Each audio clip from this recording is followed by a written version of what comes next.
Hacia el principio de todo, Dios creó los cielos y la tierra.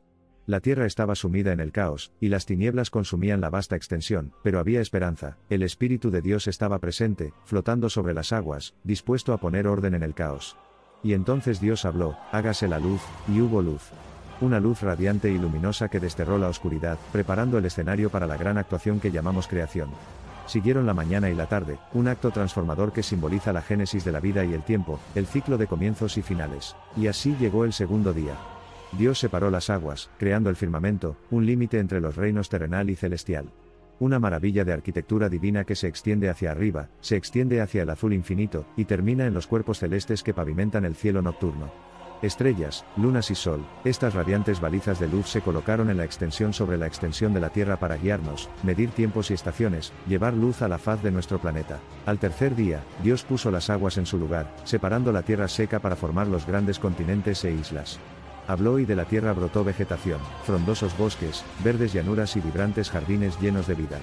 Semillas que dan sus respectivas clases, árboles frutales que dan frutos según su semilla, estos milagros intrigados del mundo natural cobraron vida maravillosamente gracias a las benevolentes palabras de Dios. La gran actuación continuó hasta el cuarto día. Dios ordenó el cosmos, equilibrando la apariencia de los cuerpos celestes.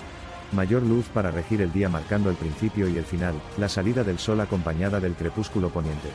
Luz menor para gobernar la noche, el brillo de las mareas lunares, y la danza de las estrellas iluminando la oscuridad del vasto lienzo de la noche. El universo ahora se mantiene en equilibrio, un equilibrio perfecto entre luz y oscuridad. A medida que profundizamos en la historia de la creación, llegamos al quinto día, la orquestación de Dios de la vida en las aguas y los cielos. Llenó los mares y ríos con criaturas de todas las formas y tamaños, elegantes delfines, majestuosas ballenas, peces trabajadores. También creó las criaturas voladoras, las aves del aire, cada una con su canto distintivo y su majestuoso vuelo. La historia avanza hasta el sexto día, ampliamente conocido como el pináculo de la creación, cuando todos los seres vivos, cada uno según su especie, fueron moldeados para ser. Las amplias llanuras resuenan con el sonido de los animales, el león rugiendo, el elefante trompeteando, el ciervo haciendo cabriolas con gracia. Y luego, se creó el clímax, la humanidad, masculina y femenina, a imagen y semejanza de Dios, imbuida de la capacidad divina de cuidar, proteger y gobernar a todos los seres vivos. Cerca del final de la gran actuación, llegamos al séptimo y último día de la creación. Dios vio todo lo que había hecho y lo encontró muy bueno. En consecuencia, santificó el día y lo santificó, sentando un precedente para el descanso, la celebración y la reflexión.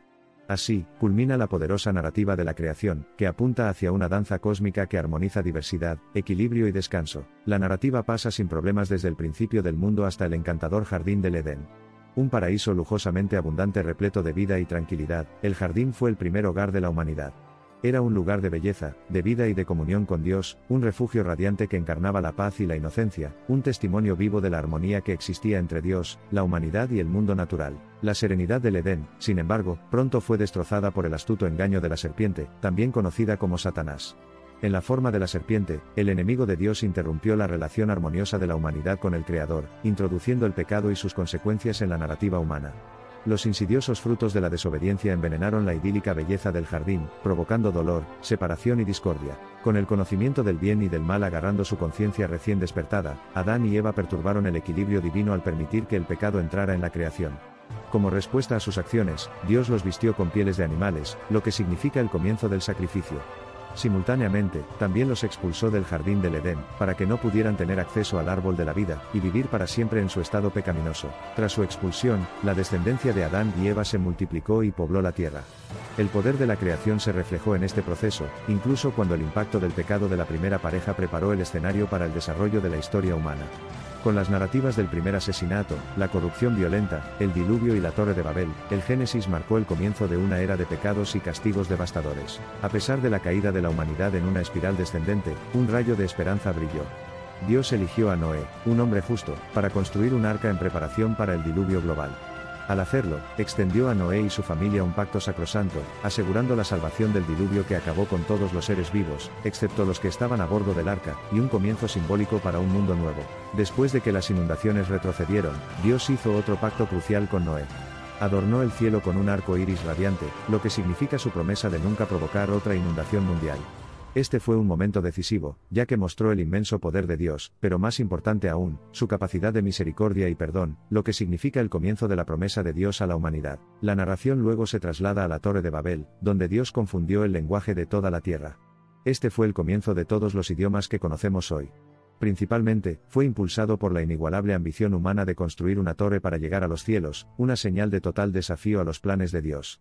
Este incidente fue un signo de puntuación en el primer paso del camino de la humanidad por un camino alejado de Dios, pasando de la raza humana colectiva a la vida individual. El siguiente capítulo presentó a Abraham, el antepasado de la humanidad con quien Dios estableció un pacto. El viaje de Abraham desde su tierra natal hasta el lugar que Dios le mostró, la promesa de una gran nación, y la bendición de todas las naciones de la tierra demostraron la importancia de la fe, la obediencia y las recompensas que allí se encuentran. La narración sigue entonces la línea familiar de Abraham, a través de su hijo Isaac y su nieto Jacob. Sus historias, plagadas de luchas personales, engaños, triunfos y, más notablemente, potentes encuentros con Dios, demostraron la intervención suprema de la divina providencia en el curso aparentemente ordinario de los acontecimientos humanos. Resultó ser un catalizador para realizar el poder de la fe en la adversidad. El siguiente segmento del libro del Génesis presenta la notable historia de José, el 11º hijo del patriarca Jacob. Vendida como esclava por sus envidiosos hermanos, la vida de José es una saga de providencia, perseverancia y éxito prodigioso. Impulsado por una serie de sueños, Joseph pasó de ser un prisionero al segundo hombre más poderoso de Egipto, convirtiéndose en el eje de la supervivencia de su familia tras una grave hambruna. La etapa final del Génesis presenta a la familia de Jacob mudándose a Egipto, donde se establecieron y se multiplicaron, convirtiéndose en una nación. El libro concluye con la muerte de José, lo que significa el cierre de un capítulo esencial en la historia del pueblo elegido de Dios, y prepara el escenario para su emancipación provocada por la intervención divina de Dios en el libro del Éxodo. Génesis, el primer libro de la Biblia, presenta el modelo eterno del comienzo milagroso de la creación, la caída en desgracia de la humanidad, y las raíces del plan redentor de Dios para la humanidad.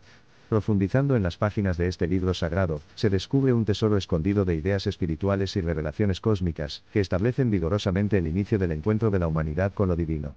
Un elemento central de la narrativa del Génesis es la fe audaz e inquebrantable de la humanidad, entretejida con el amor profundo e inexplicable de Dios, que presagia el amanecer de una verdad indiscutible y una gracia intransigente. La historia se desarrolla en el siglo XXI a.C., y narra la historia de vida de un pastor llamado Job.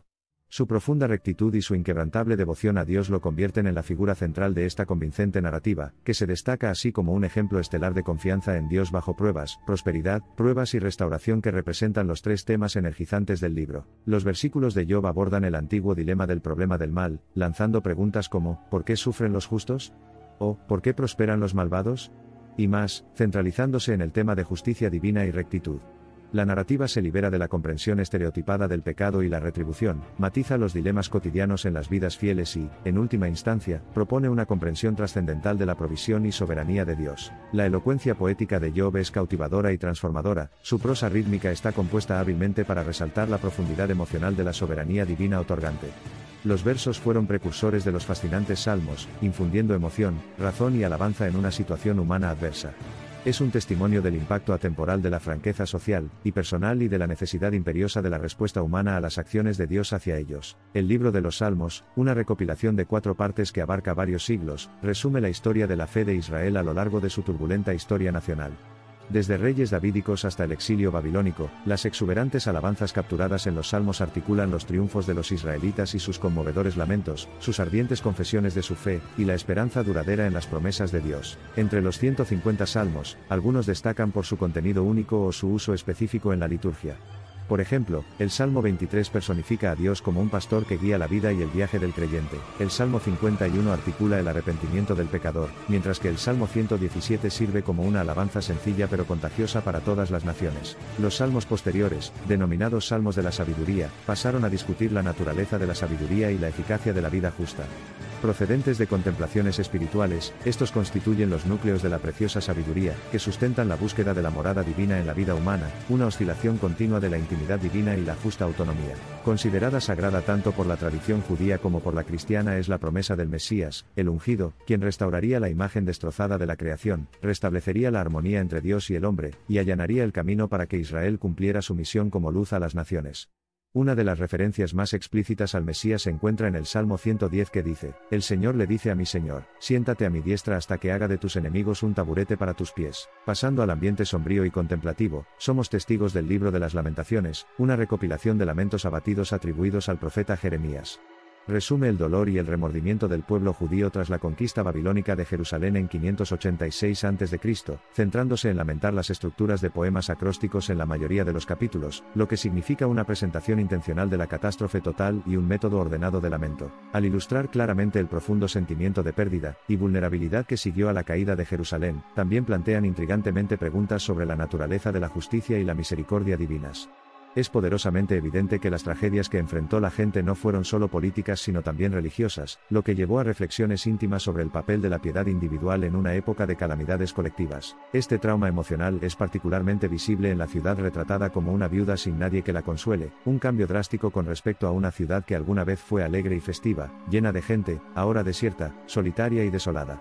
Sin embargo, en medio de la escala de grises del lamento, todavía quedan signos parpadeantes de optimismo, esperanza y dedicación hacia Dios, que conducen al último capítulo, donde la esperanza es palpable. Infundido con este sentido de esperanza está el Cantar de los Cantares, a menudo elogiado por su reverencia amorosa y lírica. Incrustada en un arco narrativo entre el seductor noviazgo del rey con su preciada novia, la radiante unión nupcial de la pareja, y su perdurable fidelidad en medio de las tentaciones de la vida cortesana, la narrativa celebra la riqueza y pureza del amor que refleja el amor pactado de Dios por su pueblo. El viaje cronológico a través de estos libros pone en primer plano en voz alta los desafíos emocionales, espirituales y sociales que animan las vidas humanas. Da fe de las intrincadas conexiones entre las narrativas eternas de la Biblia, y los intrincados momentos de la existencia humana, subrayando simultáneamente el poder transformador de la fe, la esperanza persistente y la devoción sin reservas hacia Dios. Comparte y deja tu comentario. Suscríbete al canal si quieres seguir escuchando la palabra de Dios, así hacemos crecer la comunidad.